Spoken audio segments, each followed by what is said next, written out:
शुरू कर लीजिए, यहाँ शुरू करिएगा, यहाँ शुरू कर लीजिएगा। ठीक। नमस्ते, मैं अभिषेक। इस समय मायावती मऊ में जनसभा करके निकल रही हैं और देखेंगे तो यहाँ पर जो भी उनके समर्थक हैं, जो लोग हैं, उनके हेलीकॉप्टर को देखने के लिए पूरी भीड़ उमड़ी पड़ी है।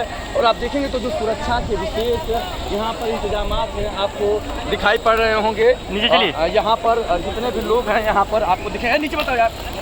हाँ, यहाँ पर जितने भी लोग हैं यहाँ पर देखेंगे सुरक्षा के बड़े इंतजाम हैं। हेलीकॉप्टर अभी यहाँ से उड़ान भरने वाला है। आपको मैं इधर से यहाँ दिखाऊँगा कि इस तरीके से जो समर्थक हैं बड़े ही जोश में हैं और उनका हुजूम यहाँ पर दिखाई पड़ रहा है। और हेलीकॉप्टर जैसे ही उड़ान भरता है समर्थकों के बीच में ज़बरदस्त उत्साह देखने को मिलेगा। और यहाँ पर जो घोसी लोकसभा में मायावती की जनसभा हुई और जनसभा में पूरा सत्ता के एक पॉइंट को बताया और 5 विकासन तक को उन्होंने मुद्दे में उठाया।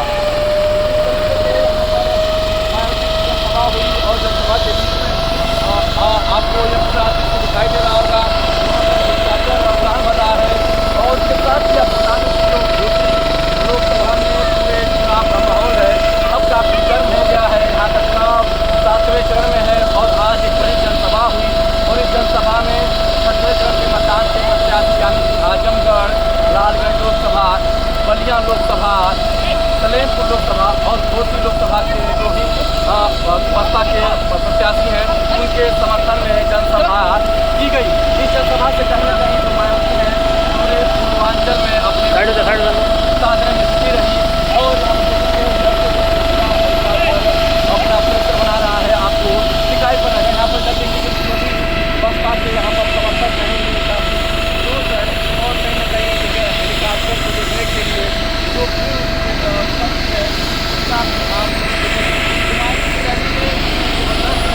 और मायावती ने जहाँ पर प्रधानमंत्री ने आरक्षण का मुद्दा उठा करके समाजवादी पार्टी को जीतने का प्रयास किया तो वहीं 5 किलो राशन, बेरोजगारी और तमाम किसानों के मुद्दों को लेकर के सत्ता में बैठी भारतीय जनता पार्टी पर जमकर किसान आंदोलन।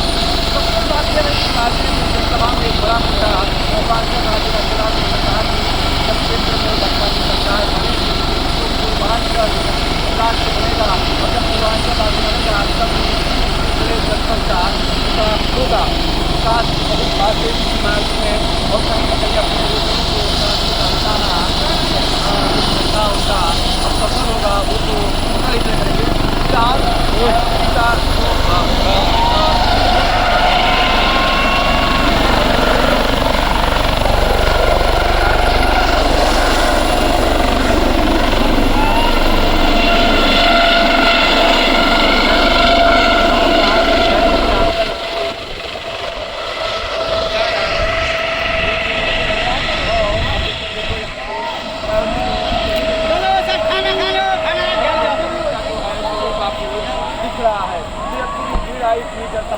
जनसभा खत्म हो गई।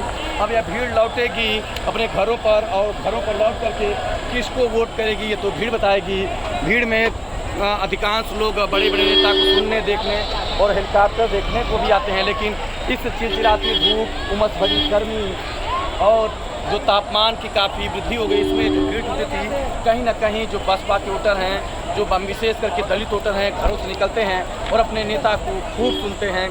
तमाम तरह के विजुअल दिखेंगे जिसमें कि वो अपने नेता को सुनने के लिए बड़े आतुर दिखे और इस तपन में भी सुने। तो मायावती ने पूरे अपने वोटरों को साधने का प्रयास किया। साथ ही मायावती ने सर्व समाज की बात किया। उन्होंने कहा कि जो संवर्ण समाज में गरीब हैं उनकी भी बात बसपा करती है, मुस्लिमों की बात बसपा करती है, दलितों की बात बसपा करती है, जो अन्य पिछड़े जातियां हैं उनकी भी बात करती है। और उन्होंने कहा कि टिकट बंटवारे में जिस तरीके से मैंने सभी जातियों के उम्मीदवारों को ध्यान रखा तो जो आरक्षित सीटें हैं वहां पर दलितों को भी सम्मान दिया, टिकट दिया। मायावती ने अपनी बात में कानून राज का बात किया कि जब बसपा की सरकार थी तो मेरे पार्टी का सांसद था, उस सांसद को मैंने सीएम आवास बुला करके गिरफ्तार करवा दिया। तो मायावती जो है कानून व्यवस्था पर ही बात की, कानून व्यवस्था के साथ साथ जो पूर्वांचल के विकास पर बात, सर्व समाज के विकास की बात की, महिलाओं पर बात की। अब देखते हैं कि जो मायावती जनसभा में जो कुछ बातें की, अपने वोटरों से जो बातें की, क्या उनके वोटर मतदान में तब्दील हो पाएंगे, यह देखना होगा। क्योंकि इस बार यहाँ पर ओम प्रकाश राजभर घोसी लोकसभा क्षेत्र से अपने बेटे को चुनावी मैदान में उतारे हैं और ओम प्रकाश राजभर बार दावा कर रहे हैं कि कांसी राम का असली चेला मैं ही हूँ, कांसी राम के मिशन पर मैं चलता हूँ, बसपा अपने मिशन से भटक गई है। तो वो सब रंग देखने को मिलेगा, सुनने को मिलेगा, लेकिन हम लोग चुनाव के अलग अलग रंग आपको दिखाते रहेंगे और पूरा चुनाव का जो समीकरण है बताएंगे। यहाँ पर जनसभा की आप देखेंगे तो स्वरूप जो है पूरी हुजूम है, आप देखेंगे तो लोग जा रहे हैं। और इसमें जब बात किया गया तो हर समाज के लोग मिले, लेकिन कुछ बसपा के कट्टर समर्थक मिले, तो कुछ लोग केवल भीड़ वाले मिले। तो इस समय धूप बहुत तेज़ है, धूप इतनी तेज़ है कि बातें करना, बातें सुनाना बहुत ही कठिन है। यहाँ पर जो अन्य प्रत्याशी हैं वो मिल जाएंगे, तो उनसे भी बात कर लिया जाएगा। समीकरण बता रहा है, यहाँ पर हम लोग बातचीत करने का प्रयास करेंगे। और नेताजी क्या लगा कि मायावती आई, पूरे सर्व समाज की बात की, उन्होंने कहा कि मैं ही हर जाति और समाज के लोगों का विकास करूंगी, पूर्वांचल राज्य बनाऊंगी। क्या लगता है कि आज की जनसभा के बाद क्या माहौल बदलेगा? पूरी तरह माहौल दिखाई दे रहा है कि बदला हुआ है। सारी जनता उमड़ी है, सारे वोटर जो है बहुजन समाज पार्टी के साथ बहन जी को सुनने के लिए आए हुए थे। इस चिलचिलाती हुई धूप में ये दिखाई दे रहा है स्पष्ट, बहुजन समाज पार्टी यहाँ से जीत रही है और सभी सीटों पर जीत रही है। तो उन्होंने कहा कि सरकार बनेगी तो पूर्वांचल राज्य बनेगा। क्या लगता है पूर्वांचल राज्य बनेगा, कितना फायदा? पूर्वांचल राज्य की मांग बहुत दिनों से चल रही है, क्योंकि देश जो है प्रदेश जो है बहुत बड़ा है।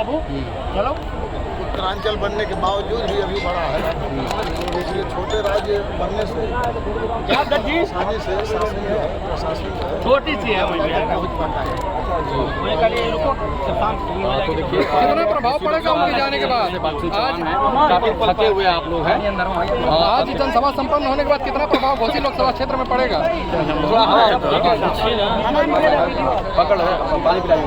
चलो कोई बात, पानी छोड़ डालो ना।